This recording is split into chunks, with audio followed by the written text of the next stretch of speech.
మేరక్క గారి దగ్గరికి వెళ్ళి, అక్క ఇలా స్వరం వినపడింది అక్క, నేనేమో ఇట్లా మాట్లాడాను, ఇట్లా ఇట్లా 3 సార్లు వినపడింది, 3 సార్లు కూడా నేను ఇట్లాగ మాట్లాడాను అక్క, ఏం అర్థం కావట్లేదు అక్క అన్న. అప్పుడు చదివించింది అక్క చెప్పింది, నాకు తృప్తి అనిపించలా. అక్క చెప్పిన మాటలకి నాకు తృప్తి అనిపించలా. అంటే అక్కడ ఉన్నదానికి, అక్క చెప్పిన దానికి నాకు తృప్తి అనిపించలా. సరే, మరలా నా తోటి సేవకులు ఉన్నారు, ఒకరిద్దరు ఉండేవాళ్ళు, వాళ్ళకి చెప్పా. వాళ్ళు కూడా ఏదో చెప్పారు. అంటే ఇప్పుడు నేను ఉన్నాను అనుకోండి, నాకు ఏది ప్రభువు ఇస్తే అది చెప్తా, ఇంకొకరికి ప్రభు ఏది ఇస్తే అది చెప్తారు, అంతే కదా. ప్రభు నాకేం చెప్పాలనుకున్నాడో నాకేం తెలుసు. అందుకే నాకు తృప్తి లేదు, అప్పటికి లేదు, ఇప్పటికి కూడా లేదు. ఎప్పటికీ వాస్తవం చెప్తున్నా, తృప్తి అనిపించదు. ఆ తర్వాత ప్రార్థన చేసుకుంటా వస్తూనే ఉన్నా. ఆ తర్వాత ఆ వాక్యముల్లో ఉన్న ఏమండి ఆంతర్యాన్ని కొద్ది కొద్దిగా గ్రహించగలిగేటట్లుగా ప్రభు చేస్తా వస్తూ ఉన్నాడు. ఇంకా పూర్తిగా గ్రహించలేకపోతారు ఇప్పటికి కూడా. నేను చెప్తున్నాను కదా, ఇప్పటికీ పూర్తిగా నాకు అర్థం కావట్లే. ప్రభువుని అడుగుతూ ఉన్నా, ప్రభుతో మాట్లాడుతూ ఉన్నాను. ఆయా సందర్భాల్లో ప్రభు కొంచెం తెలియజేస్తూనే ఉన్నాడు.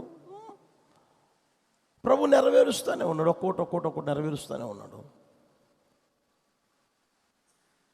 2003 సంవత్సరం నల్గొండలో మధ్యాహ్నం పూట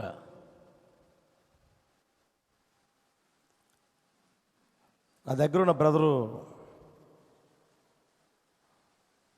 వంట చేస్తూ ఉంటే ఒకే రూమ్, చిన్న రూము,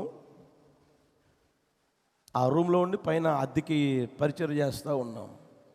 ఆ రోజున ఆ మాట మాట్లాడితే అలాగే లేచా. ఎక్కడుంది అని చెప్పేసి అనుకున్నా. ఆ తర్వాత అది బైబిల్లో యోహాను సువార్త 10వ అధ్యాయంలో ఉంది. సేమ్ టు సేమ్ ప్రభు నెరవేరుస్తూనే ఉన్నాడు, ఒక్కొక్కటి నెరవేరుస్తూనే ఉన్నాడు.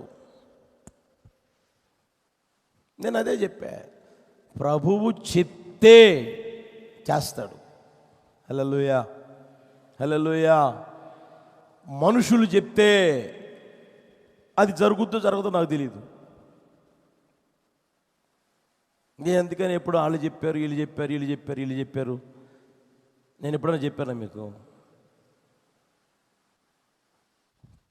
ప్రభువు మాట్లాడేది వేరు, సేవకుల ద్వారా మాట్లాడేది వేరు. ప్రభువు స్వయంగా మాట్లాడేది వేరు, వేరొకరి ద్వారా మాట్లాడేది వేరు. మీకు అందుకే చెప్పేది, మందిరానికి రావడం పోవడం కాదు, కానీ ప్రభువు స్వరం వినడం నేర్చుకోండి. ప్రభు ఏదైతే నీ జీవితంలో చేయాలనుకుంటాడో అది తెలుసుకోవడం నేర్చుకోండి అని దానికోసం ప్రార్థన చేసుకోండి అని చెప్పేది అందుకోసం మీకు. అర్థమవుతుందా? ఒక్కొక్కటి ప్రభువు నాతో ఏదైతే చెప్తా ఉన్నాడో అది ఒక్కొక్కటి నెరవేర్చుకుంటానే వస్తూ ఉన్నాడు. నేను ఎప్పుడు తొందరపడ్డాంలే. నాకై నేనంటూ ఎప్పుడు తొందరపడ్డంలే. స్తోత్రం ప్రభా అనుకుంటా వస్తూ ఉంటా. జరిగేది నేను ఊరుకుంటే ఆయన జరిగించేది ఆయన జరిగిస్తాడు. హల్లెలూయా. మనం ఓపికతో నడిపించబడతా ఉండగలగాలి. లాస్ట్ మినిట్లో ఏమండి, ప్రభువు ఏ నిమిషానికైతే నీ జీవితంలో కార్యం చేయాలనుకుంటాడో ఆ లాస్ట్ మినిట్లోనే నువ్వు త్రోవలోంచి తొలగిపోతే ఆయన ఏం చేస్తాడు? దానికి 6 రోజుల 23 గంటల 59 నిమిషాలు ఓపిక పెట్టినాడు. లాస్ట్ మినిటే కదా. అదేదంటారే, నోటికాడుకుడు పోగొట్టుకున్నాడు రా అని. అర్థమవుతుందా? నోటికాడు కుడితి వదిలేసుకున్నాడు, వాడి చేతులారా వాడు పాడు చేసుకున్నా అంటామే. అలా నీ జీవితం నువ్వు పాడు చేసుకుంటే ఎట్లా? కనిపెట్టావు కనిపెట్టావు కనిపెట్టావు కనిపెట్టావు, ఓకే, కాదనట్లే. అది 6 రోజులైందో 6 సంవత్సరాలైందో లేకపోతే 16 సంవత్సరాలు నాకు తెలీదు. లాస్ట్ మినిట్లో ప్రభు కార్యం చెయ్యాలి అనుకున్న ఆ సమయంలో నీవు పక్క త్రోవలోకి వెళ్ళిపోతే, నువ్వు అనుకున్నట్లుగా వెళ్ళిపోతే. ఇప్పుడు శారా ఉంది, అబ్రహాం ఉన్నాడు, ఎంతవరకు ఓపిక వచ్చారు చెప్పండి? అర్థమైందా? 75 సంవత్సరంలో అబ్రహాముని పిలిచాడని తన భార్య అయిన శారా అలా బయలుదేరి వచ్చింది కదా. వచ్చిన తర్వాత 1 సంవత్సరం అయింది, 2 సంవత్సరాలు అయింది, ఏమండి 10 సంవత్సరాలు దాటిపోయింది. దేవుడు కార్యం చెయ్యాలి అనుకుంటున్న ఆ మూమెంట్లో ఈమెకు పనికిమాలిన ఆలోచన వచ్చా, దరిద్రపు ఆలోచన వచ్చా. ఏమంటే ఆ దరిద్రపు ఆలోచనలు బట్టి ఏమైంది?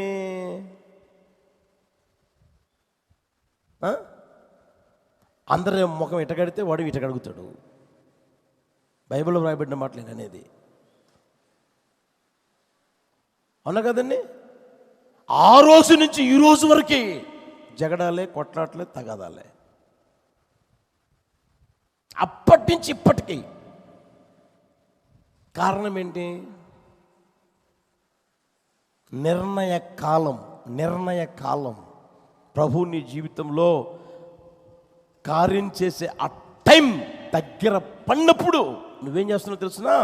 త్రోవ తొలగిపోతా ఉన్నావు. అందుకని అంటాడు చూడండి, దేనికి పోల్చాడు చూడండి. వ్యవసాయకుడు తొలకరి వర్షమును కడవరి వర్షమును సమకూడు వరకు విలువైన భూఫలము నిమిత్తం ఏం చేస్తాడంట? ఓపికతో కనిపెట్టుకునే ఉంటాడు. ఓపికతో కనిపెట్టుకునే ఉంటాడండి.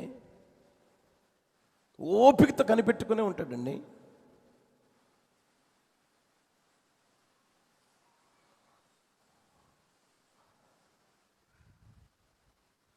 వర్షాలు పడతాయిలే అని చెప్పి ముందుగానే కోసేస్తాడా? చెప్పండి. ముందుకు కోస్తే ఏమవుతుంది? ఆ గింజ పాలుగానే ఉంటుంది, గింజగా మారదు. ఆ తర్వాత నీకు నష్టమే కలుగుతుంది కానీ లాభము కలగదు. ప్రయోజనం కంటే ఉపయోగం కంటే ఏమండి ఉపయోగం లేనిదే ఎక్కువగా ఉంటుంది. అలా మారిపోకూడదు. అందుకని ప్రభు రాకడ వరకు చెప్పండి ఏం కలిగి ఉండాలా? ఓపిక కలిగి ఉండండి. సర్టన్ టైం, ఆ టైంలో ఏమండి నువ్వు దారి తొలగిపోతే యేసయ్య బాధ్యుడైతాడా?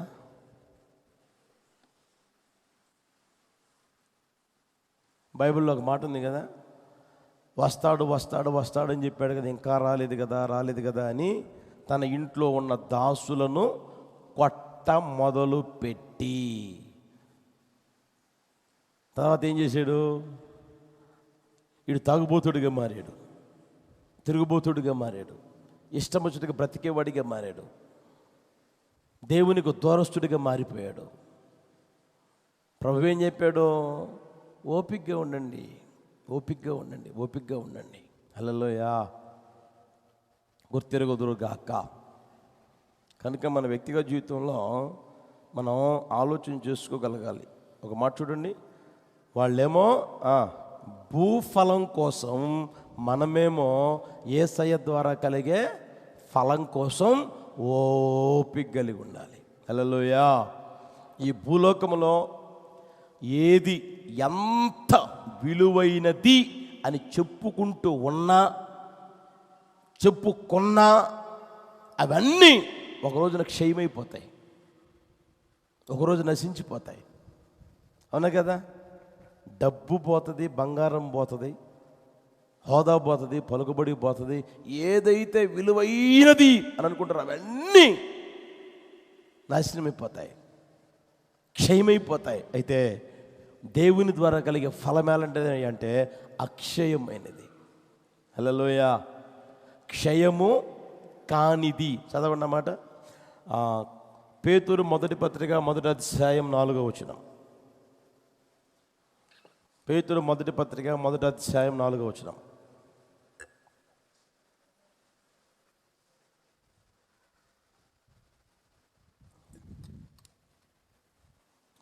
మృతులలో నుండి యేసుక్రీస్తు తిరిగి లేచుట వలన జీవముతో కూడిన నిరీక్షణ మనకు కలుగునట్లు, అనగా ఎలాంటిది? అక్షయమైనదియు, తర్వాత నిర్మలమైనదియు, తర్వాత వాడబారనిది. అక్షయమైనది, నిర్మలమైనది, వాడిపోయేది కాదు, వాడబారనిది యునైన స్వాస్థ్యము మనకు కలుగునట్లు. హల్లెలూయా. దాన్ని మనం గుర్తుపెట్టుకోగలగాలి. దేవుని ద్వారా కలిగే ఫలం మనకేంటి అంటే అక్షయమైనది, నిర్మలమైనది, తర్వాత వాడబారనది యునైన స్వాస్థ్యం. ఈ లోకంలో ఏదైనా సరే ఫలం, అది భూఫలం కావచ్చు, ఏదైనా సరే అన్నీ పాడైపోయాయి, అన్నీ నశించిపోయాయి. అయితే దేవుని ద్వారా కలిగే ఆ ఫలం నశించి పోనిది, క్షయమైపోనిది, అక్షయమైనది. తర్వాత ఎలాంటిది? చెప్పండి. కలంకమైనదా? ఎలా ఉందంట? నిర్మలమైనది, నిర్మలమైనది. తర్వాత వాడబారనిదియునైన స్వాస్థ్యం మనకు కలుగుతూ ఉంది. హల్లెలూయా. ఎప్పుడంటే ఓపికతో మనం ఉన్నప్పుడు. నీవు చేసే పనిలో నీకు ఓపిక ఉండగలగాలి. నువ్వు భక్తి చేస్తూ ఉంటే అందులో ఓపిక ఉండాలి. పరిశుద్ధంగా బ్రతుకుతున్నావు అంటే దానికి ఓపిక ఉండాలి. యథార్థంగా బ్రతుకుతున్నావా? ఓపిక ఉండగలగాలి. నమ్మకంగా ఉంటున్నావా? ఓపిక ఉండగలగాలి. ఇంతకాలం నమ్మకంగా ఉన్నాను, ఇంతకాలం పరిశుద్ధంగా ఉన్నాను, ఇంతకాలం అలా ఉన్నానులే. ఏమండి, ఇంతకాలం 6 రోజుల 23 గంటల 59 నిమిషాలు నేను ఓపికగా ఉన్నాను కదా, లాస్ట్ 1 సెకండే కదా అని అనుకుంటే ఆ ముందున్నదంతా కొట్టివేయబడుతుంది. ముందున్న ఓపిక అంతా ఎందుకు పనికి రాకుండా పోతుంది. ఎహెజ్కేలు పుస్తకం ఆ మాట ఉంటాయి, ఇంటికి వెళ్ళిన తర్వాత చదివేటప్పుడు చదవండి. ముందున్నదంతా, ముందున్న నీతి, ముందున్న యథార్థత, ముందున్న భక్తి మొత్తం కొట్టివేయబడుతుంది. అందుకనే ప్రభు అంటాడు, ఓపిక కలిగి ఉండండి. దేవుని వాక్యం చెప్తున్న సత్యం, ఓపిక కలిగి ఉండండి. ప్రభువు రాక సమీపించుచున్నది కనుక మీరును ఓపిక కలిగి, అంటే ఆయన కూడా ఓపిక కలిగే బ్రతికాడు. మీరును అంటావు అంటే నేను ఓపిక కలిగి బ్రతుకుతున్నాను బాబు, నేనే కాదు, మీరును ఓపిక కలిగి ఉండండి. నీకు కలిగే పరీక్షలో నీకు ఓపిక ఉంటే హెచ్చింపు ప్రభు కలుగు చేస్తాడు. హల్లెలూయా. నువ్వు మాట్లాడే మాటల్లో నీకు ఓపిక ఉంటే నీకు సమాధానం కలుగు చేస్తాడు. అసమాధానంగా బ్రతుకుతా, టెన్షన్గా బ్రతుకుతా, ఏమైపోద్దో ఏంటో అని బీపీలు తెచ్చుకొని రక్తాలు లోపల క్లాట్ అయ్యేటట్టుగా, గడ్డ కట్టేటట్టుగా ఏమండి మారిపోయి, ఆ తర్వాత నీకు నెమ్మది లేకుండా, నీతో ఉన్నవారికి నెమ్మది లేకుండా, ఇంట్లో నెమ్మది లేకుండా, ఇంట్లో సమాధానం లేకుండా బ్రతికే బ్రతుకు కాదు. నీ జీవితంలో సమాధానకరంగా ఉండగలగాలి, సమాధానకరంగా ఉండగలగాలి. మీరు చూడండి ఇప్పుడు దేవుని బిడ్డలారా, యేసు ప్రభువు వారు ఈ లోకంలో ఉన్నప్పుడు కూడా చెప్పిన మాట ఏంటి తెలిసినా, మీ అర్పణ అక్కడ విడిచిపెట్టేయండి. ఎవరితోనైనా మీకు సమాధానం లేదని తెలిస్తే ఏం చేయాలంట? అర్పణ అక్కడ విడిచిపెట్టి నీవు వెళ్ళి మొదట వానితో సమాధానపడు. అప్పుడు వచ్చి బలి నువ్వు చెల్లించు. బలి కాదు ముఖ్యం, నీ జీవితం సమాధానకరంగా బతకడమే. అది ఎప్పుడు వస్తుందంటే ఓపిక కలిగి జీవిస్తూ ఉంటే సమాధానం వస్తుంది. కానుకేసిపోతే కాదు, అర్థమవుతుందా? ఓపిక కలిగి ఉండండి, సమాధానంగా ఉండండి. హల్లెలూయా. సమాధానం పోగొట్టుకోమకండి, ఎప్పుడూ పోగొట్టుకోమకండి. అందరితో సమాధానంగా ఉండండి. ఒకరితో కాదు, ఇద్దరితో కాదు, నచ్చిన వాళ్ళతో కాదు, నచ్చిన వారితో కాదు, అందరితో సమాధానంగా ఉండండి. కొంతమంది చూడండి, ఎదురు పడినా సరే ప్రైజ్ లార్డ్ అని చెప్పుకునే ఆ ఇది కూడా లేకుండా పోతుంది. అవునా కదా? ఎవర్రా బాబు అంటే వాళ్ళ అన్నే. అర్థమైందా? వాళ్ళ అన్నే, వాళ్ళ అక్కే, సొంతం అక్కే. సొంత అక్కతో సొంత అన్నతో నీకు సమాధానం లేకపోతే, వందనాలు చెప్పుకుని ఆ బ్రతుకు బ్రతకపోతే నువ్వు భక్తి చేసి ఏమి లాభం? మందిరానికి వస్తా, దేవుని వాక్యం వింటా, కానుకేసి సరిపోద్దా? ఇంట్లో నలుగురు ఉన్నప్పుడు నలుగురికి సమాధానం లేకపోతే నువ్వు చేసేది భక్తి అంటారా?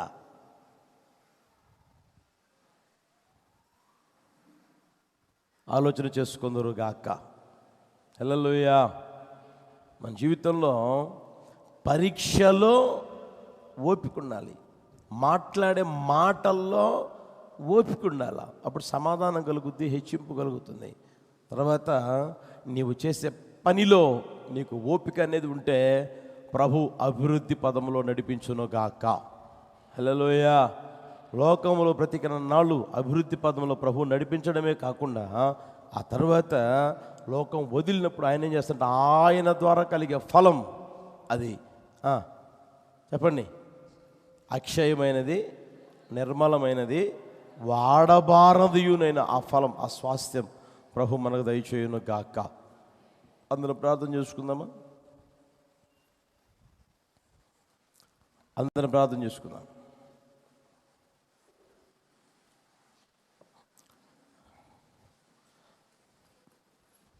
కొద్దిగా లేట్ అయినట్టుంది, నన్ను క్షమించండి, అర్థం చేసుకోండి. కొంచెం టయానికే రావడం నేర్చుకోవాలని ప్రేమతో తెలియజేస్తూ ఉన్నా.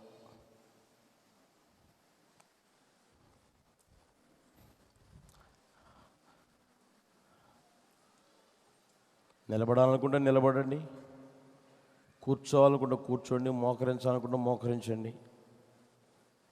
మీకు ఎలా శరీరం సహకరిస్తే అలా.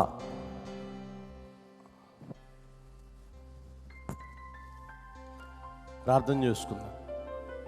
ఆకాశపు చేతులెత్తి అందరం ప్రార్థన చేసుకుందాం.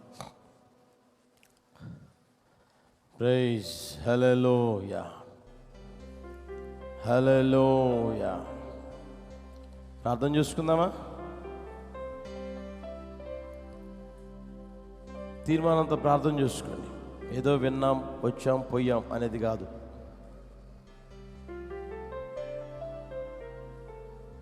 ప్రార్థన చేసుకుందామా? హల్లెలూయా, హల్లెలూయా, హల్లెలూయా, హల్లెలూయా.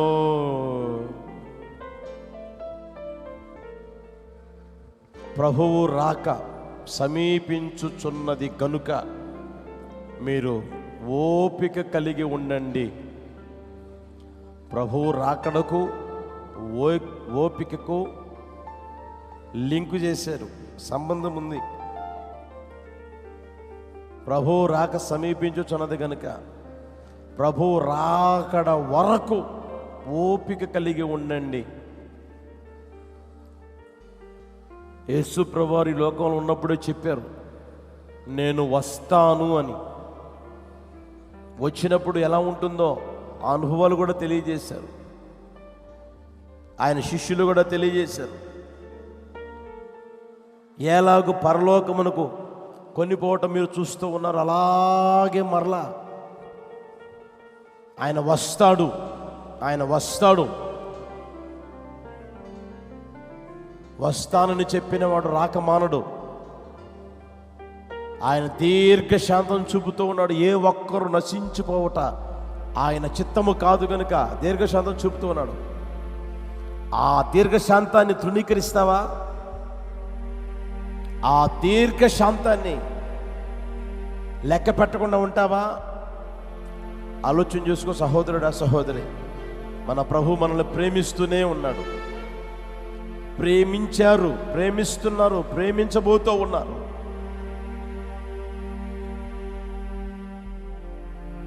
ప్రార్థన చేసుకుందామా?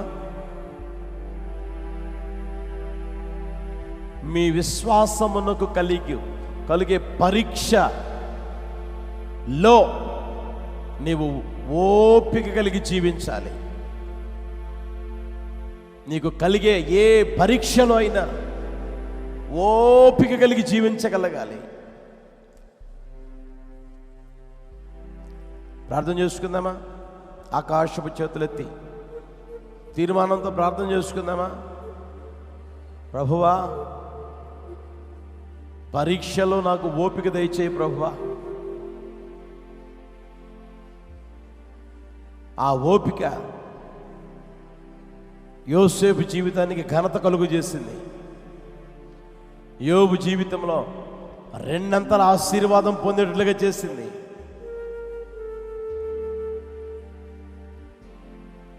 పరీక్షలో నీకు ఓపిక ఉండాలి. మాట్లాడే మాటల్లో నీకు ఓపిక ఉండాలి. ఏదో ఒకటి మాట్లాడకూడదు, మాట్లాడాలి అని మాట్లాడకూడదు. కాస్త ఊరకుండా నేర్చుకో. ఊరు కొనక మాట్లాడువాడు నాశనం తెచ్చుకుంటాడు. ఒకవేళ నాశనాన్ని తెచ్చుకున్నవేమో ఆలోచించు. మాట్లాడి దోషాన్ని మూట కట్టుకుంటున్నామేమో గుర్తెరుగు. దోషం ప్రభు తొలగించునుగాక, నాశనం తొలగించబడునుగాక. అందరం ప్రార్థన చేసుకుందామా? కొంచెం వివేచన కలిగి ప్రార్థన చేసుకుందాం.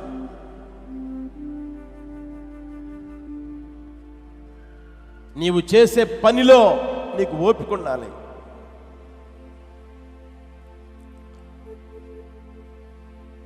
ఓపిక ఉండాలి సహోదరుడా, సహోదరి. నువ్వు చేసే పనిలో నీవు అభివృద్ధి పదములో నడిపించబడాలి అనుకున్నప్పుడు నీవు చేసే పనిలో ఓపిక ఉండవాలి. విత్తనం వేసిన వెంటనే మొలకెత్తదు. మొలకెత్తిన వెంటనే పూత రాదు. పూత వచ్చిన వెంటనే పిందె రాదు. పిందె వెంటనే కాయ కాదు. టైం ఉంటుంది, దానికి టైం ఉంటుంది. అలాగే నీవు నీ జీవితంలో ఓపిక కలిగి ఉండాలి. నీవు అభివృద్ధి పదంలో నడిపించబడుదువుగాక. నా ప్రభు ఒక్కొక్కరిని అభివృద్ధి చేయునుగాక, అభివృద్ధి పరచునుగాక, హెచ్చించునుగాక. అందరం ప్రార్థన చేసుకుందామా? తీర్మానంతో ప్రార్థన చేసుకుందామా?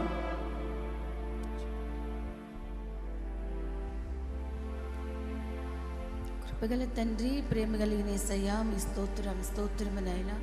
ఇప్పటి వరకు ఆత్మస్వరూపిగా ఈ ఆరాధనలో ఉండి ఈ ఆరాధన అంతటినీ మీరు ఆశీర్వాదకరంగా జరిపించారు ప్రభా. మీ స్తోత్రం. ఆశతో ఈ ఆరాధనకు వచ్చిన నీ బిడ్డలతో మీ సేవకుల యొక్క ముఖాంతరంలో నుండి మీరు మాట్లాడిన ప్రతి ఒక్క మాటను బట్టి మీకు స్తోత్రం. ప్రభు రాక సమీపించుతున్నది గనుక మీరును ఓపిక కలిగి ఉండు అని అయ్యా ఈ వాక్య భాగము ద్వారా మా అందరితో మీరు మాట్లాడినందుకు మీకు స్తోత్రమే నాయనా. అయ్యా మీరు ఆకడ అతి సమీపంగా ఉన్న దినాల్లో మేము ఉన్నాము నాయనా. తండ్రి మీరు ఆలస్యము చేయక రాబోతూ ఉన్నారు తండ్రి. మీకు స్తోత్రం. ఓర్పు అనేది మాలో లేకపోతే మీరు ఆకడలో మేము ఎత్తబడలేము తండ్రి. మీకు స్తోత్రం నాయనా. అయ్యా మీ ఓర్పు చేత మీ ప్రాణములను మీరు దక్కించుకుంటారని మీరు సెలవిచ్చి ఉన్నారు ప్రభా. మీ స్తోత్రం. ఈ దినాల్లోనైనా ఓర్పు అనేది లేక ఎంతోమంది వారి ప్రాణాలను కోల్పోతూ ఉన్నారయ్యా. ఓర్పు అనేది లేక ఎంతోమంది జీవితాల్లో అయ్యా భయంకరమైన ద్రోహమైన కార్యాలు సంభవిస్తూ ఉన్నవి తండ్రి. మీ స్తోత్రాలు. అందుకనే ప్రభా నీ రక్తం చేత కడగబడిన నీ బిడ్డలమై ఉన్న మా జీవితాల్లో అయ్యా ఓపిక కలిగి నడుచుకోవాలని, ఓపిక కలిగి జీవించాలని కోరుకున్న దేవుడివై మీరు మాతో మాట్లాడారు తండ్రి. మీకు స్తోత్రము నాయనా.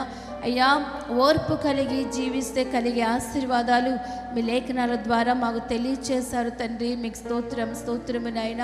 అయ్యా మా విశ్వాసము అగ్ని పరీక్షల వలన పరీక్షించబడుతూ ఉన్నప్పుడు ఓర్పు అనేది లేక ప్రభా మీరిచ్చే ఘనతను, హెచ్చింపును, ఆశీర్వాదాన్ని మేము కోల్పోతూ ఉన్నాము తండ్రి. యేసయ్యా మీకు స్తోత్రము నాయన.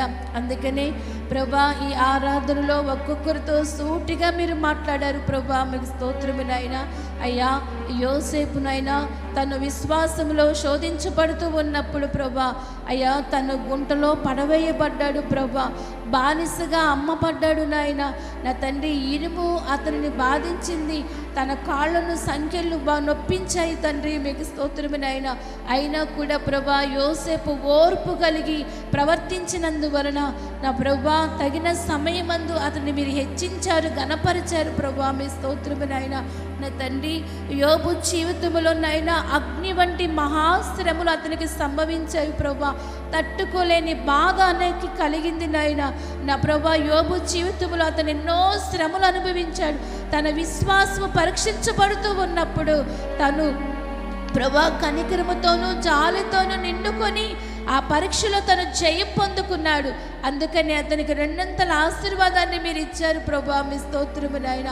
నా తండ్రి మిమ్మల్ని నమ్ముకున్న దగ్గర నుంచి కూడా మా విశ్వాసములో, మా నమ్మకములో ప్రభా ఎన్నో పరీక్షలు మా ముందున్నవి తండ్రి. ఎన్నో పరీక్షలు మేము నడిపించబడుతూ ఉన్నాము తండ్రి. ఆ పరీక్షల్లో ప్రభా ఓర్పు లేని వారమై, సహనము లేని వారమై మేము జీవిస్తూ ఉన్నామయ్యా. నా దేవా దయతో క్షమించండి ప్రభా. మీకు స్తోత్రము నాయన. మీ విశ్వాసము అగ్ని పరీక్షల వల్ల పరీక్షించబడినప్పుడు మహిమ, మెప్పు, ఘనత కలుగుతుందని మీరు సెలవిచ్చి ఉన్నారు ప్రభా. మీ స్తోత్రము నాయన. అయ్యా నీ బిడ్డల జీవితాల్లో ప్రభా ఎంతమంది అయితేనైనా అగ్ని పరీక్షల్లో పరీక్షించబడుతూ ఉన్నారో వారందరికీ ప్రభా ఓపికను మీరు దయచేయండి నాయన. ఓర్పిక కలిగి, సహనము కలిగి నడుచుకోవటానికి ప్రతి ఒక్కరికి కృపనివ్వండి యేసయ్యా. ఆ విధముగా ఓపిక కలిగి జీవిస్తామని తీర్మానం చేసుకున్న నీ బిడ్డలను ఈ ఆరాధనలో ప్రభువా నా తండ్రి మాట ఇచ్చిన దేవుడవు నాయన. అయ్యా హెచ్చించండి, ఘనపరచండి, జయమును అనుగ్రహించండి తండ్రి. మీకు స్తోత్రము నాయన.